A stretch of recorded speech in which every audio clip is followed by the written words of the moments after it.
na momia go tie JJ Lawrence so ka asem bi na uti asem no wi a na ma kire J Kufuor nipa oye ansa na yewura wagon nim wagon na koku ba ko say ndem nchirechire ma Ghana fo ntino. This is JJ Lawrence.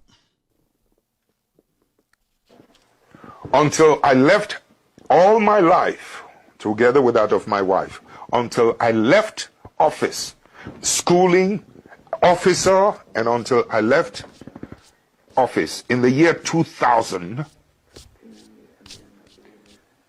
I never had a foreign account. Never.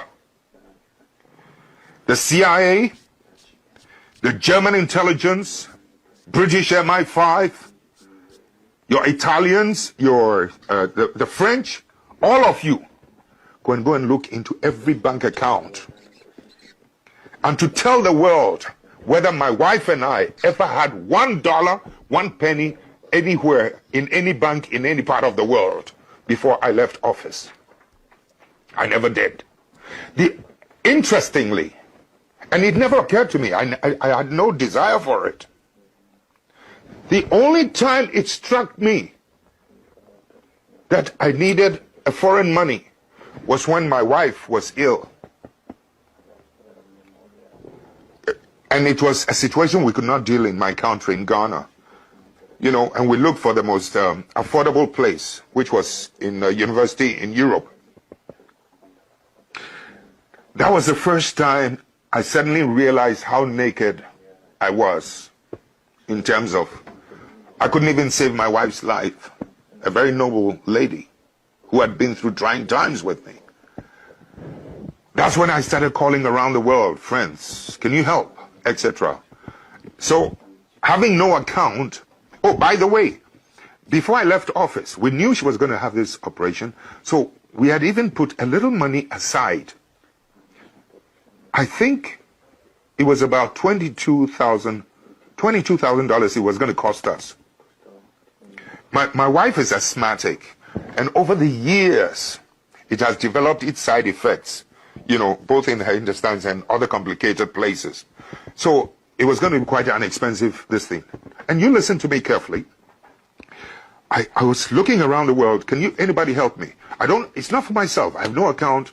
This is the address of the hospital. This is how much it's going to cost. I mean, it was the most shocking, painful experience I'd been across, that I could hardly get any assistance early enough. My government, who knew, the new government, who had taken over from me, who knew I needed help, and that we had made preparations, refused. On the last day before we were to leave, she was supposed to be on the operation table on the 22nd of a certain month. 2 days before, that's when I got a letter from the president's office, a 3-page letter, conditions I had to fill, a whole lot of rubbish. We got a ticket, we flew to London. This president, or this man who was a president who had been in office for almost 20 years, 10 years, 18, plus whatever it is, 8 plus another 2, almost 19, 20 years. I had no dollar account anywhere, and I had to stop in London to borrow money from someone so that I could go and do my wife's operation.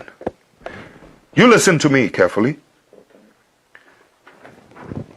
About 8,000, you know, to take care of her needs, etc., into the hotel. 22,000 it was going to cost us, either dollars or euro. I think it was dollars, into the hospital. When the operation, after a while, I had to leave and go back to Ghana and left her. Here's the shocking part of it.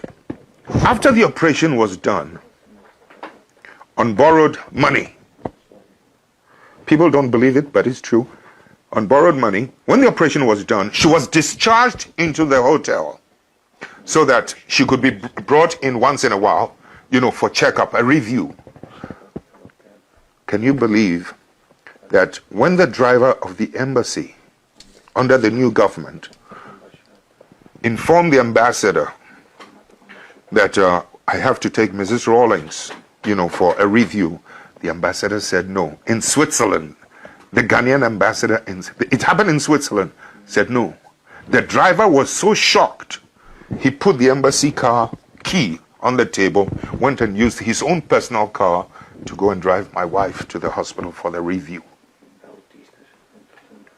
This is the kind of vicious petty-mindedness that you can sometimes run in parts of the world in terms of my relationship with this character that, you know, your Western powers or the Western powers have promoted, and they are trying to sanitize his image as if he's the cleanest, finest head of state in Africa. It's absolute rubbish.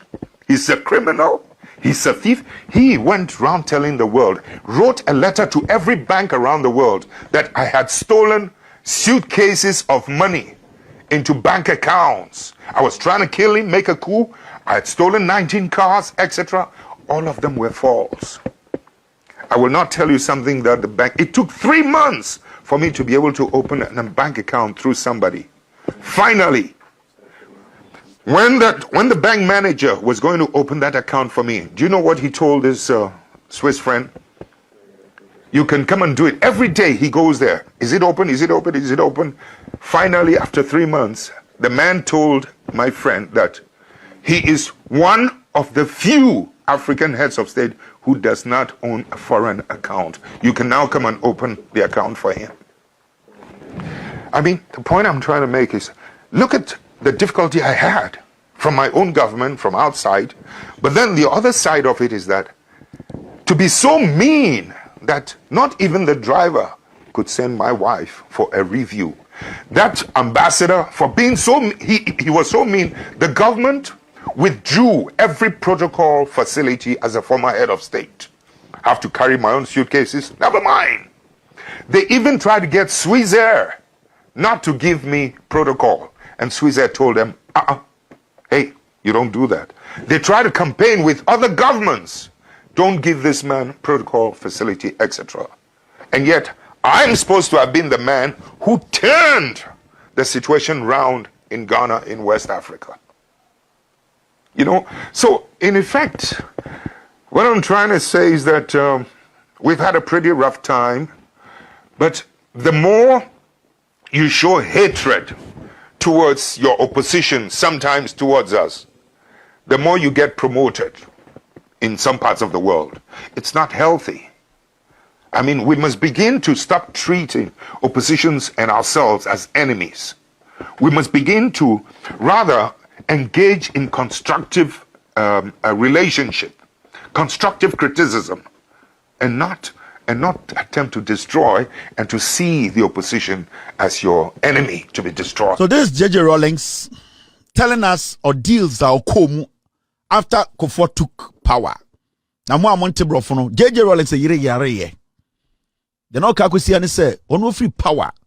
The man ni ba no hono so be hu say sebio me man ene omo a me kuma omo no omo sebio omo di mhwamo ne say ne yare na ne yere ne anyina nim so asthma satana Kufuor be di president ne yare no na afei o se ne ko abrochire e ko hwe ne yare na oni account bia wo ekuro bia so wiase enti ni nyina ne se odi nani beto Kufuor ban nim o se Kufuor ban ne the letter president emom the letter paper be miensa ba se on sign ne yiri wu Kufuor se mfa no ho JJ Rawlings so tu kwan kwa abrochire kop sresre sika ansana ne yiri no enya hospital bi kurampa ko amyasa ne yare na de na ya ne se abrochire na obaye no na embassy na ye Ghana embassy e wo ho no na e wo se car na omo no omo yibu ba ko no de ma driver no ode ne yire no wa yes operation we no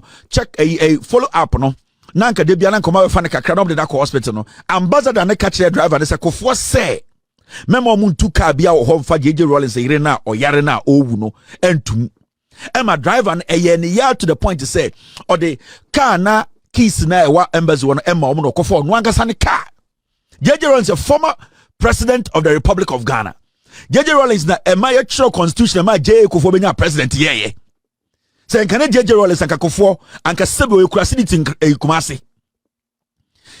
Ambassador ne ka kire eye driver ne say J Kufuor ka kire mo say mema mo fa car bia ma JJ Rawlings ene ne yire enko hospital nkwohwe ne yire mma. ɔse deɛ na ɛyɛ ne sɛ ɛyɛ emwa ɛwɔ sɛ abanboa ɛyɛ any former president a otu kwan assistance your friend protocol ɛwɔ sɛ yɛboa o flight a wobɛfo baby abɛda security abɛma no JA Kufuor gyi ni nyina fi JJ Rollins nsɛm into oduru abrochire a ɔte sɛ any ordinary person na ɛdin ma no nani etutu ka ni nsɛm satana Kufuor ɛna yɛ Ghana president a yɛ sika na wɔsɔ ɔde boa JJ Rollins ɛde saving a yere ɛde ma the protocol for sɛ ɔnyɛ. Kufuor basically wanted Rollins' wife to die.